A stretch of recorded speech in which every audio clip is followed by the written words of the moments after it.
Hello friends, seater with गौरव में आपका स्वागत है। आज हम जीन पियाजे के संज्ञानात्मक विकास के सिद्धांत से संबंधित महत्वपूर्ण शब्दावली देखेंगे, जिससे कि हमें जब हम जीन पियाजे का संज्ञानात्मक सिद्धांत पढ़ रहे हो तो हमें कोई दिक्कत ना हो। चलिए चलते हैं। संज्ञान, कॉग्निशन।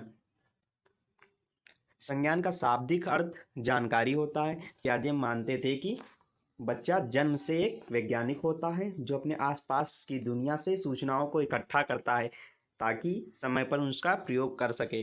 सूचनाओं के इस क्रमबद्ध तरीके को संज्ञान कहते हैं। जीन पियाजे क्या कहते हैं, जब बच्चा भौतिक परिवेश से चीज़ों को इकट्ठा करता है, भौतिक परिवेश से जो कुछ सीखता है उसे क्या कहते हैं, संज्ञान कहते हैं। वह जो जानकारी इकट्ठा करता है उसी को हम संज्ञान कहते हैं। आपका दूसरा वर्ड है स्कीम्स। किसी सूचना को प्राप्त करने का वह तरीका जो बालक स्वयं निर्मित करता है स्कीम्स कहलाता है। आपको ये टर्म्स समझने होंगे, तभी आपका पियाजे का संज्ञानात्मक सिद्धांत सही से समझ पाएंगे। स्कीम्स क्या होती हैं? सूचना को प्राप्त करने का वह तरीका जो बालक स्वयं निर्मित करता है स्कीम्स कहलाता है। जैसे उसने अपने घर के बाहर 4 पैरों वाले जानवरों को देखा, उसने अपने पापा से पूछा ये क्या है, तो उनके पापा ने बताया, क्या बताया कि ये गाय है। उनके पापा ने बताया कि ये गाय है, तो उसने देखा कि ये गाय है और गाय के 4 पैर होते हैं, गाय के एक पूंछ होती है। तो क्या हो गया, स्कीम्स बनने लगी। पहली स्कीम्स क्या, ये जानवर है, इस जानवर का क्या नाम है, गाय, और इसके 4 पैर हैं। तो बहुत सारी स्कीम्स बनकर एक स्कीमा का निर्माण करती हैं। क्या करती हैं? स्कीमा का निर्माण करती हैं। तो स्कीमा क्या होता है?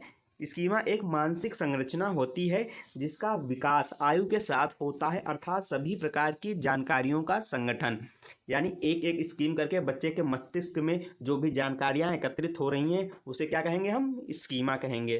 नेक्स्ट टर्म की ओर चलते हैं, समाविष्टीकरण या आत्मसात्करण। आपका इंग्लिश में इसके टर्म्स याद कर लेने हैं कि एसिमिलेशन का मतलब आत्मसात्करण या समाविष्टीकरण होता है, क्योंकि हिंदी में कभी कभी अलग टर्म्स दे दिए जाते हैं तो आपको दिक्कत हो जाती है। इसलिए आपको इसका इंग्लिश मीनिंग याद रखना है हमेशा, एसिमिलेशन। एसिमिलेशन आखिर होता क्या है? देखिए, पहले से निर्मित स्कीम्स में नई सूचना को जोड़ना अथवा उसे संशोधित करना समाविष्टीकरण कहलाता है। जैसे बच्चे ने देखा था कि गाय है, गाय के 4 पैर हैं, गाय के दूध देती है, ठीक। तो उसके बाद क्या हुआ, उसने क्या किया है, अब वो कहीं बाहर गया तो उसने एक और जानवर देखा, उसने देखा उसके 4 पैर हैं, वो भी दूध देती है और उसके एक पूँछ है।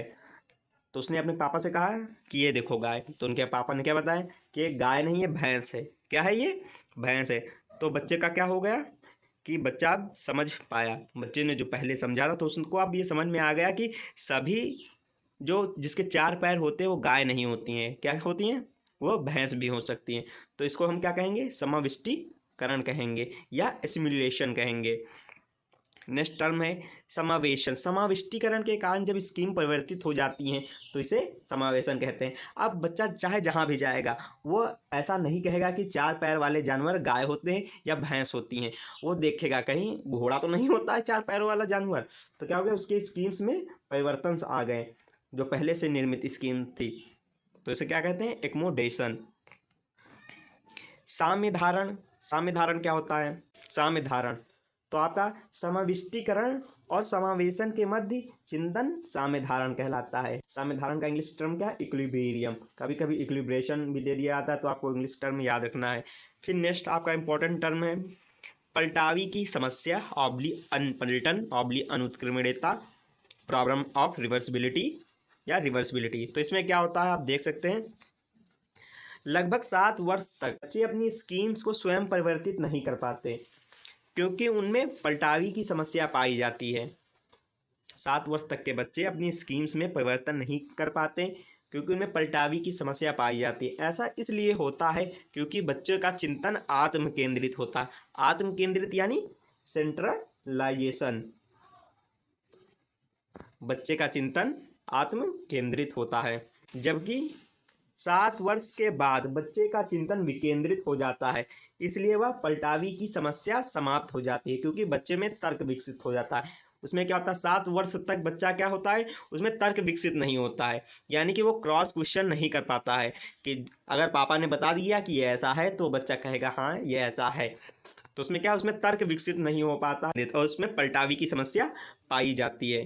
जबकि 7 वर्ष के बाद बच्चे का चिंतन विकेंद्रित हो जाता है, बच्चा आपसे क्रॉस क्वेश्चन करने लगेगा कि ऐसा है तो ऐसा क्यों, ऐसा नहीं, 4 पैरों वाला इसको गाय कहते हैं तो उसको भैंस कहते हैं, तो उसको घोड़ा कहते हैं, इसको गाय क्यों ही नहीं कहते, ऐसा उसमें तर्क विकसित हो जाता है। अनुकूलन की बात आती है, अनुकूलन के ही आपके पार्ट है एसिमिलेशन और एक्मोडेशन।